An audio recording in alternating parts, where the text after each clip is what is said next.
తెలంగాణలో సంక్షేమ పథకాల అమలు తీరుపై నేడు ఉన్నత స్థాయి సమీక్షా సమావేశం జరగనుంది. ఉదయం 11 గంటలకు క్యాంప్ ఆఫీసులో ముఖ్యమంత్రి కేసీఆర్ కలెక్టర్ల సమావేశాన్ని నిర్వహిస్తారు. ఈ భేటీలో పలు కీలక అంశాలపై చర్చ జరగబోతోంది. బీసీ కులాలు, కార్పొరేషన్లు బలోపేతం చేసేందుకు తీసుకుంటున్న చర్యల ప్రగతిని సమీక్షించనున్నారు సీఎం.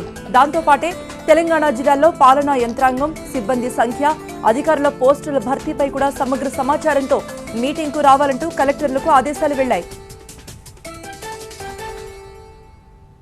ఎస్సీ వర్గీకరణ మీద ప్రధాని మోదీతో తెలంగాణ అఖిలపక్ష భేటీ రద్దయింది. ఈ నెల 6న ముఖ్యమంత్రి కేసీఆర్ నాయకత్వంలో అఖిలపక్షం ఢిల్లీ వెళ్లడానికి సిద్ధమైంది. దీనికి ప్రధాని కార్యాలయం నుండి అపాయింట్మెంట్ కూడా లభించింది.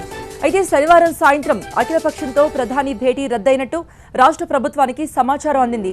దాంతో ముఖ్యమంత్రి ఢిల్లీ పర్యటన రద్దు చేసుకున్నట్టు తెలుస్తోంది. ప్రధానితో భేటీ రద్దు కావడం వెనుక ఏవైనా రాజకీయ కోణాలు ఉన్నాయా అంటూ టీఆర్ఎస్ వర్గాలు అనుమానిస్తున్నాయి.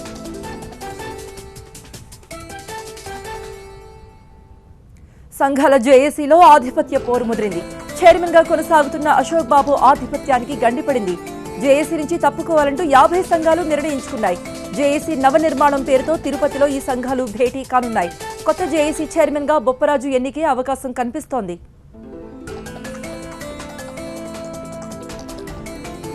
తమిళనాడు సీఎంగా చిన్నమ్మకే పగ్గాలు అందుతున్నాయా? అన్నాడీఎంకేలు ఇందుకు రంగం సిద్ధమైందా? తమిళనాడులో వేగంగా మారుతున్న రాజకీయ పరిణామాలు ఈ ప్రశ్నల్ని లేవనెత్తుతున్నాయి. నేడు చెన్నైలో అన్నాడీఎంకే శాసనసభాపక్ష సమావేశాన్ని ఏర్పాటు చేశారు. ఈ సమావేశంలో ఒక కీలక నిర్ణయం ప్రకటించే అవకాశం ఉన్నట్టు ప్రచారం జరుగుతోంది. ఈ నెల 8, 9వ తేదీల్లో శశికళ సీఎంగా ప్రమాణ స్వీకారం చేయడానికి సన్నాహాలు జరుగుతున్నాయని తెలుస్తోంది. పంజాబ్, గోవాలో పోలింగ్ ముగిసింది. పంజాబ్లో 117, గోవాలో 40 అసెంబ్లీ స్థానాలకు ఎన్నికలు ముగిశాయి. మార్చి 11న ఎన్నికల ఫలితాలు వెలువడతాయి. రెండు రాష్ట్రాల్లో త్రిముఖ పోటీ నెలకొంది. గోవాలో రికార్డు స్థాయిలో 83% పోలింగ్ నమోదైంది. పంజాబ్లో 78% ఓట్లు పోలయ్యాయి.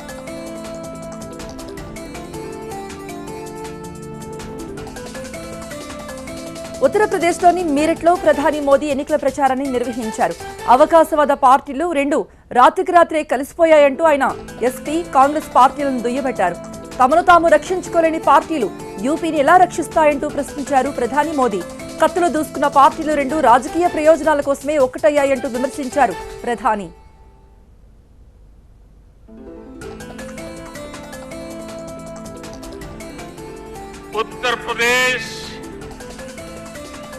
मुझे उत्तर प्रदेश का अभी भी कर्ज चुकाना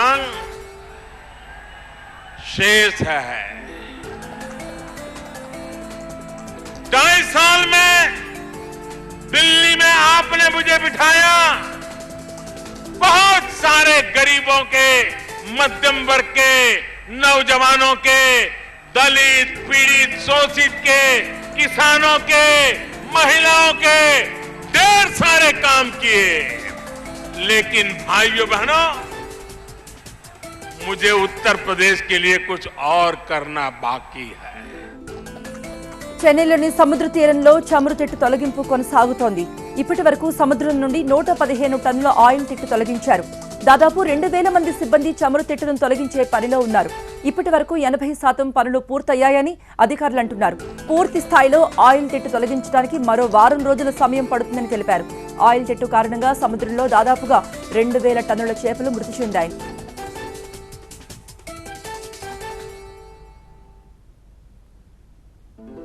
ట్రంప్ కు దెబ్బ మీద దెబ్బ పడుతోంది.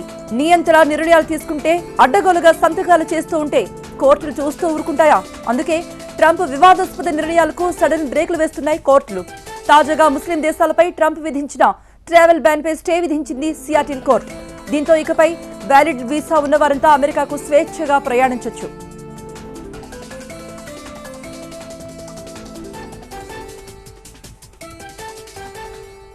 విజయవాడ పున్నమి ఘాట్లో నౌకాదళ విన్యాసాలు అదుర్సనిపించాయి. ఉత్కంఠభరితమైన విన్యాసాలు చూసి సందర్శకులు ఫిదా అయిపోయారు. సీఎం చంద్రబాబు ప్రత్యేక బోట్లో ఫీట్స్ తిలకించారు. విన్యాసాలకు సంబంధించిన వివరాలను అధికారులను అడిగి తెలుసుకున్నారు. ఈ సందర్భంగా సీఎం మాట్లాడుతూ దీనిలో వినోదంతో పాటు సాహసం కూడా ఉందన్నారు.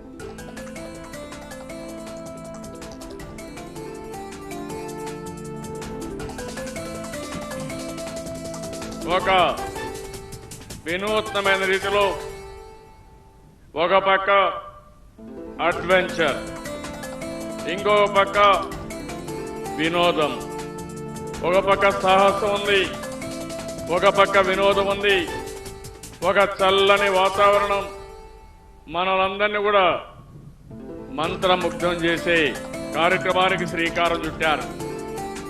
నేను చాలా కార్యక్రమాలు చూశాను, కానీ ఈరోజు మన వాళ్ళు చూపించిన కార్యక్రమాలు నేను ఎప్పుడు కూడా చూడలేదు. అంత బ్రహ్మాండంగా చేయగలిగారు. గట్టిగా వీళ్ళందరినీ అభినందించవలసిన బాధ్యత మనందరిపైన ఉంది. ఏపీ బడ్జెట్ సమావేశాల కోసం అసెంబ్లీ భవనం వెలగపూడిలో సిద్ధమవుతోంది. అన్ని ఆధునిక హంగులతో అసెంబ్లీ మండలి భవనాలు నిర్మిస్తున్నారు. నిర్మాణ పనులు 95% పూర్తయ్యాయి.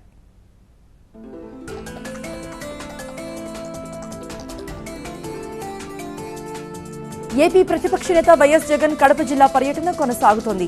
పులివెందుల నియోజకవర్గంలోని పైడిపాలెం ప్రాజెక్టును జగన్ పరిశీలించారు. పైడిపాలెం ప్రాజెక్టు 700 కోట్లకు గాను 668 కోట్లు వైఎస్ హయాంలో ఖర్చు చేశారని జగన్ అన్నారు. మిగతా 24 కోట్లు ఖర్చు చేసి తామే ప్రాజెక్టు పూర్తి చేసినట్టు టీడీపీ చెప్పుకుంటుందన్నారు జగన్. పురుషోత్తపట్నం ప్రాజెక్టును కమిషన్లకు కక్కుర్తిపడి ఒకే కాంట్రాక్టుకి ఇచ్చారని జగన్ ఆరోపించారు.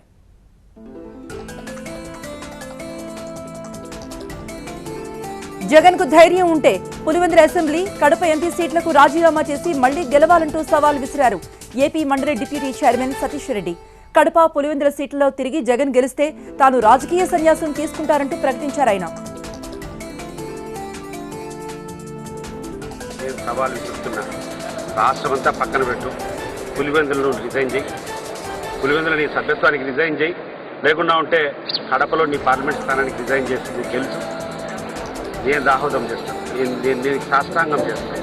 నువ్వు గెలవగలిగితే, నీకు ధైర్యం ఉంటే రాజీనామా చేసి రా వెంటనే. నిజంగా నువ్వు గెలవగలిగితే తిరిగి పులివెందుల్లో కానీ కడప పార్లమెంట్ కానీ గెలవగలిగితే మేము శాశ్వతంగా రాజకీయ సన్యాసం. సాధన కోసం పాదయాత్ర చేపట్టాలని వైసీపీ నిర్ణయించింది. మార్చి 9 నుండి అనకాపల్లి నుండి భీమిలి వరకు ఈ యాత్ర నిర్వహించనున్నట్టు ప్రకటించింది.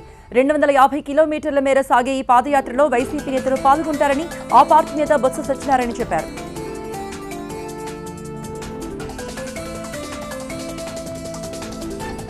రాబోయే ఎన్నికల్లో పవన్ పార్టీతో జగన్ పార్టీ పొత్తు పెట్టుకోవడానికి సిద్ధపడుతోందా? అవుననే సంకేతాలు ఇస్తున్నారు ఆ పార్టీ ముఖ్య నాయకుడు విజయసాయిరెడ్డి.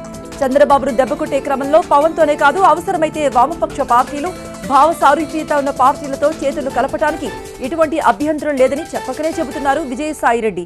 ఏపీకి ప్రత్యేక హోదా సాధన క్రమంలో ఎవరు కలిసొచ్చినా వారితో కలిసి పోరాటం చేస్తామని చెబుతున్నారు. 2019 ఎన్నికల సందర్భంలో బీజేపీ వైపు వైఎస్ఆర్ పార్టీ చూసే ఆస్కారం ఉందా, లేక కాంగ్రెస్ వైపు చూసే ఆస్కారం ఉందా? గతంలో విశాఖపట్నంలో నేను ఒక విషయం చాలా స్పష్టంగా చెప్పాను. కాంగ్రెస్ పార్టీ అన్నటువంటి పార్టీ ఆంధ్ర రాష్ట్రానికి తీరని ద్రోహం చేసినటువంటి పార్టీ, రాష్ట్ర విభజనకే కారణమైనటువంటి party Congress party, Indian national Congress party. బహుశా చరిత్ర పుటల్లో ఆంధ్ర రాష్ట్ర ప్రజలు ఎప్పుడు కూడా కాంగ్రెస్ పార్టీని తిరిగి మన్నిస్తారని నేను భావించట్లేదు.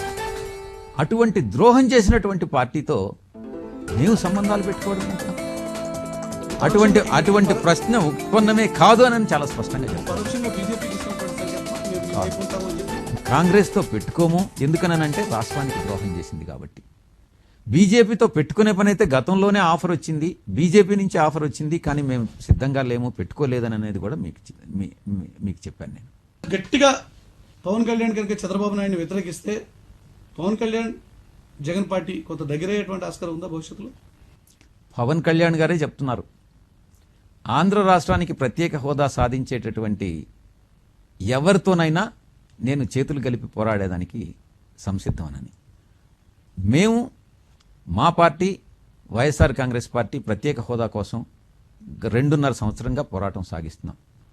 ఆయన మా యొక్క ఈ పోరాటాన్ని సమర్థించి మాతో చేతులు కలిపి ఈ పోరాటంలో మాతో చేతులు కలిపి ఆంధ్ర రాష్ట్రానికి ప్రత్యేక హోదా తెచ్చేటట్లయితే డెఫినెట్గా ఒక్క పవన్ కళ్యాణే కాదు, ఎవరైనా కూడా, సిపిఐ కావచ్చు, సిపిఎం కావచ్చు, లేకుంటే ఏ రాజకీయ పార్టీ అయినా కావచ్చు, రాజకీయాలకు అతీతంగా ఉన్నటువంటి ఏ సంస్థ అయినా కావచ్చు, మేము చేసేటటువంటి ఈ పోరాటానికి సమర్థించి మాతో కలిసి వస్తే. అడుగుతున్నటువంటి మాట పవన్ కళ్యాణ్ గురించి, పవన్ కళ్యాణ్ చంద్రబాబును వ్యతిరేకిస్తే మీరు దగ్గర అవుతారా? నేను మొత్తం మీకు చెప్పాను. నేను ఎవరైనా కూడా, పవన్ కళ్యాణే కాదు, ఎవరైనా కూడా ఎవరినైనా మేము స్వాగతిస్తాం, కలిసి పోరాటం చేస్తామని. పవన్తో అయినా భావ సారూప్యత ఉన్న ఏ పార్టీతో అయినా చేతులు కలపడానికి సిద్ధమని అంటున్న విజయసాయిరెడ్డితో మరింత చర్చ. ఎన్కౌంటర్ విత్ మురళీకృష్ణతో ఈ రోజు రాత్రి 9:30కు TV9లో చూద్దాం.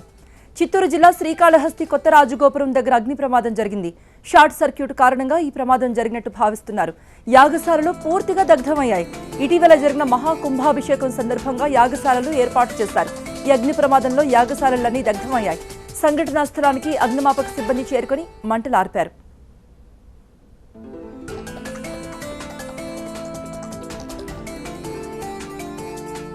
బెంగళూరులోని ఓ ఏటీఎంలో జ్యోతి ఉదయ్ అనే మహిళపై కత్తితో దాడి చేసిన దుండగుడు చిత్తూరు జిల్లాలో పోలీసులకు చిక్కాడు.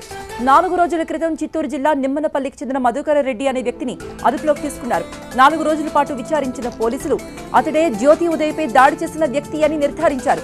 పలు హత్య, దోపిడీ కేసుల్లో మధుకర్ రెడ్డి నిందితుడు. పాత నేరాలు విచారిస్తుండగా బెంగళూరు ఏటీఎం కేసు కూడా బయటపడింది.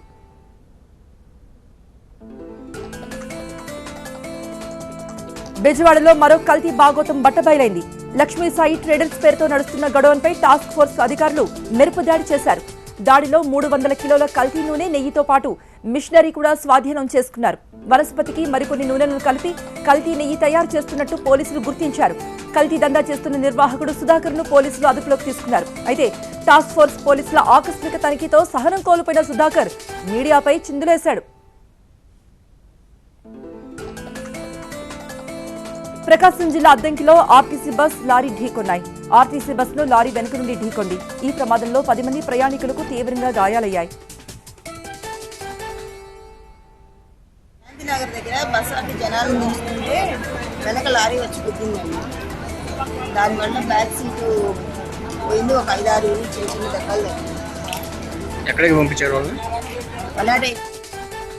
అద్దంకిలో ఉన్మాది హల్చల్ చేశాడు. రోడ్డు మీద కనిపించిన మహిళల మీద దాడి చేసి వారిని తీవ్రంగా కొట్టాడు. దాంతో మహిళలు భయభ్రాంతులకు గురయ్యారు.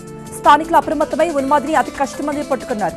పొంతనలేని సమాధానాలు చెబుతున్న ఉన్మాదికి దేహశుద్ధి చేసి పోలీసులకు అప్పగించారు.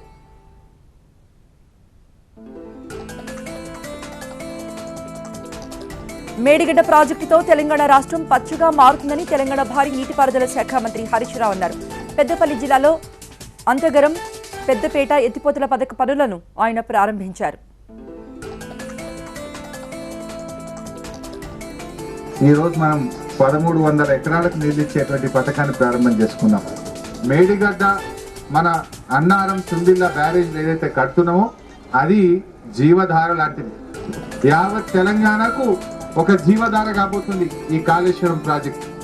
మన ఉత్తర తెలంగాణలోని 5 జిల్లాలే కాదు, రేపు తక్కువ పడితే దక్షిణ తెలంగాణకు కూడా నీళ్లు ఇవ్వగలిగేటువంటి ఒక గొప్ప ప్రాజెక్టు కాళేశ్వరం ప్రాజెక్టు. హైదరాబాద్ మాదాపూర్లో హెచ్ఐసిసిలో జరిగిన అపోలో క్యాన్సర్ కాంక్రీట్ కు ఎంపీ కవిత హాజరయ్యారు. క్యాన్సర్ పై అవగాహన పెంచేందుకు తెలంగాణ ప్రభుత్వం చర్యలు చేపట్టిందన్నారు ఎంపీ కవిత. సకాలంలో వ్యాధిని గుర్తిస్తే క్యాన్సర్ జయించొచ్చన్నారు. ఆహారపు అలవాట్లు, నిర్లక్ష్యం వల్లనే వ్యాధి వచ్చే ప్రమాదం ఉందంటూ హెచ్చరించారు. మహిళల్లో ఎక్కువగా వచ్చే గర్భాశయ, బ్రెస్ట్ క్యాన్సర్ ను ముందుగానే గుర్తించేందుకు ప్రభుత్వం టెస్టింగ్ సెంటర్లను ఏర్పాటు చేస్తోందన్నారు.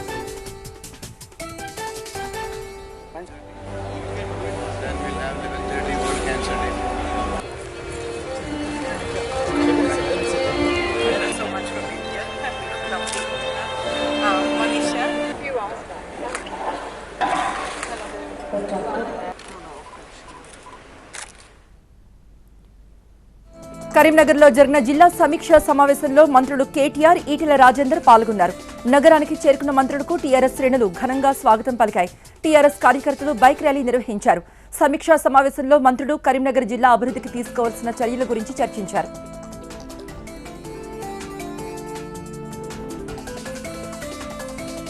ఎస్సీ రిజర్వేషన్ల వర్గీకరణకు పూర్తిగా మద్దతిస్తున్నట్టు ప్రకటించారు తెలంగాణ పీసీసీ చీఫ్ ఉత్తమ్ కుమార్ రెడ్డి. గతంలో వైఎస్ సీఎంగా ఉన్నప్పుడే వర్గీకరణకు ప్రధానికి లేఖ రాశారంటూ గుర్తు చేశారు ఉత్తమ్. దాని ఫలితమే ఉషా మెహ్రా కమిషన్ వేయగా వర్గీకరణకు అనుకూలంగా నివేదిక ఇచ్చినట్టు వివరించారు TPCC chief.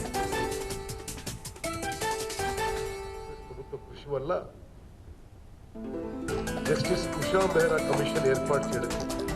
Justice Usha Mehra commission ఈ సబ్జెక్ట్ని సుదీర్ఘంగా పరిశీలించి సుదీర్ఘ పర్యటన తర్వాత అన్ని విషయాల్లో కూడా మరి మరోసారి ఈ విషయాన్ని డీటెయిల్గా ఎగ్జామిన్ చేసి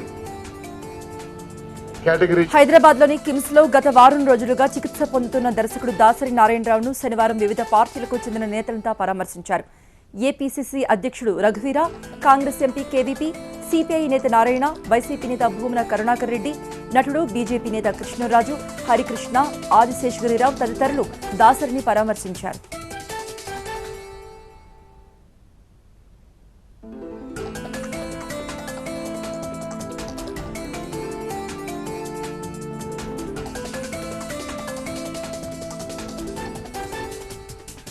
నిజామాబాద్కు చెందిన రవికిరణ్ చేస్తున్న Kashmir to Kanyakumari cycle rally హైదరాబాద్లో మణికొండకు చేరుకుంది. ఇప్పటికి 12 రాష్ట్రాలు దాటి ప్రయాణించారని, తన ప్రయాణంలో పర్యావరణ పరిరక్షణ మీద విద్యార్థులకు అవేర్నెస్ తెచ్చే ప్రయత్నం చేస్తున్నానని రవికిరణ్ అన్నాడు.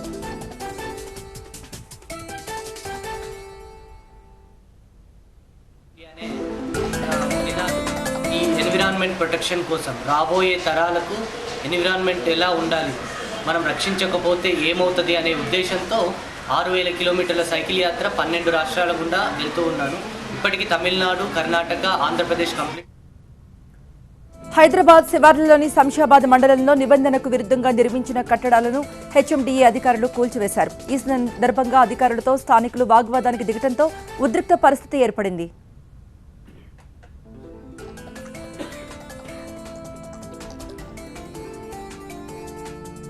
బీహార్ రాష్ట్రం నుండి తెలంగాణ రాష్ట్రానికి పన్నులు చెల్లించకుండా అక్రమంగా తరలిస్తున్న ధాన్యాన్ని విజిలెన్స్ అధికారులు పట్టుకున్నారు.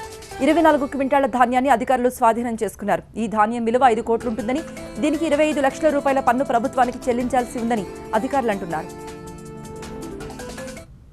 జూబ్లీహిల్స్ ఫిలింనగర్లో శనివారం రాత్రి ట్రాఫిక్ పోలీసులు డ్రంక్ అండ్ డ్రైవ్ తనిఖీలు నిర్వహించారు. ఎప్పటిలాగానే భారీ సంఖ్యలో మందుబాబులు పోలీసులకు దొరికిపోయారు. 23 వాహనాలను పోలీసులు సీజ్ చేశారు. మందుబాబుల వలన సోమవారం నాడు కోర్టులో హాజరుపరుస్తారు.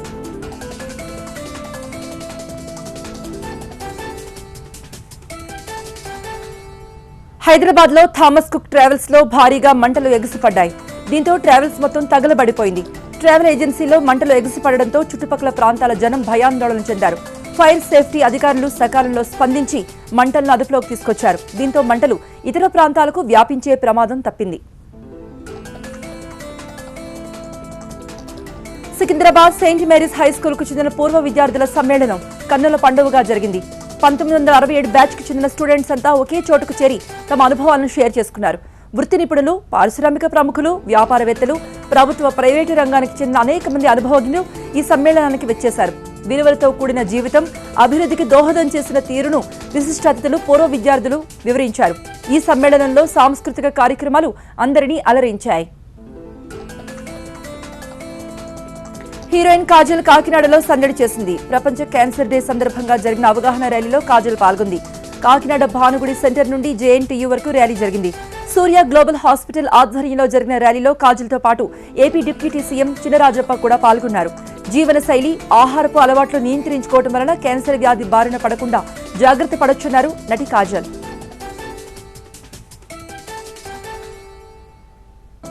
విశాఖ ఉత్సవాల్లో కలెక్టర్ ప్రవీణ్ కుమార్ పెర్ఫార్మెన్స్ ప్రత్యేక ఆకర్షణగా నిలిచింది. ఫ్రూట్ జుగల్బందీతో ఆయన విశాఖ వాసులను ఆకట్టుకున్నారు. విజిల్తోనే పాట పాడుతూ అందరినీ అలరించారు. హిందీలో చిరస్థాయిగా నిలిచిన ఏ షామ్ మస్తానీ, రోజా సినిమాలోని చిన్ని చిన్ని ఆశ పాటలకు ఆయన బెస్ట్ పెర్ఫార్మెన్స్ ఇచ్చారు. హైదరాబాద్ మధురానగర్ ఇండోర్ స్టేడియం 18వ వార్షికోత్సవం ఘనంగా జరిగింది. ఈ సందర్భంగా చిన్నారులు ప్రదర్శించిన పలు సాంస్కృతిక కార్యక్రమాలు అందరినీ ఆకట్టుకున్నాయి. వార్షికోత్సవంలో భాగంగా నిర్వహించిన క్రీడల్లో విజేతలకు బహుమతులు అందజేశారు. ఈ కార్యక్రమంలో స్థానిక corporator Kilari Manohar, music director Shekhar Chandra పాల్గొన్నారు. మధురానగర్ సంక్షేమ సమితి ఆధ్వర్యంలో ఏర్పాటైన ఇండోర్ స్టేడియంలో విద్యార్థులకు పలు క్రీడా రంగాల్లో శిక్షణ ఇస్తారు.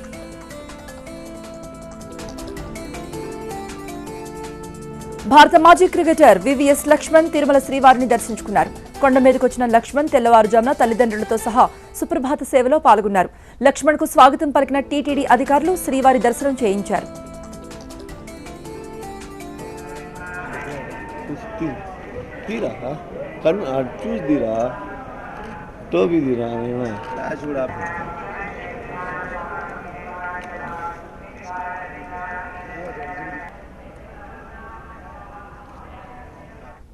ఇవి బులెటిన్ అప్డేట్స్.